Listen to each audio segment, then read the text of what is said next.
एक बार एक राजा भेष बदलकर रात में नगर का भ्रमण कर रहा था। अचानक वर्षा होने लगी। उसने एक मकान का दरवाजा खटखटाया। अंदर जाकर राजा ने गृहस्वामी से कहा, मैं कई दिनों से भूखा हूँ। भूख के मारे मेरे प्राण निकल रहे हैं। जो कुछ हो मुझे तुरंत खाने को दे दो। गृहस्वामी स्वयं अपनी पत्नी व बच्चों सहित 3 दिन से भूखा था। घर में अन्न का एक दाना तक न था। वह बड़े धर्म संकट में पड़ गया। उसे समझ नहीं आ रहा था कि वह अपने भूखे अतिथि को कहां से भोजन कराए।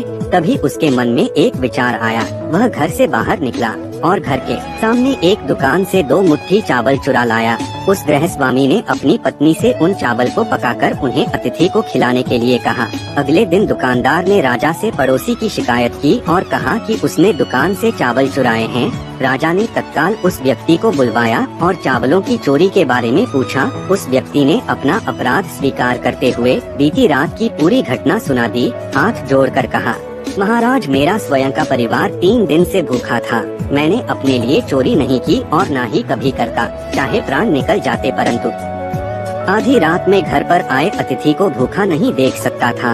राजा यह सुनकर बहुत दुखी हुआ। उसने बताया कि अतिथि वह स्वयं था। फिर उसने उस दुकानदार को बुलवाया और पूछा कि क्या उसने अपनी दुकान से पड़ोसी को रात में चावल चुराते हुए देखा था। दुकानदार के हाँ कहने पर राजा ने कहा, इस घटना के लिए प्रथम दोषी मैं स्वयं हूँ। दूसरा दोषी दुकानदार है, जिसने रात में पड़ोसी को चावल चुराते देख लिया, परंतु 3 दिन तक पड़ोसी को परिवार सहित भूखा रहते नहीं देखा। इसने अपना पड़ोस धर्म नहीं निभाया। राजा ने उस दुकानदार को जाने के लिए कहा और उस गृहस्वामी अतिथि निष्ठा भाव से प्रसन्न होकर 1000 सोने की असरपिया उसे इनाम में दी।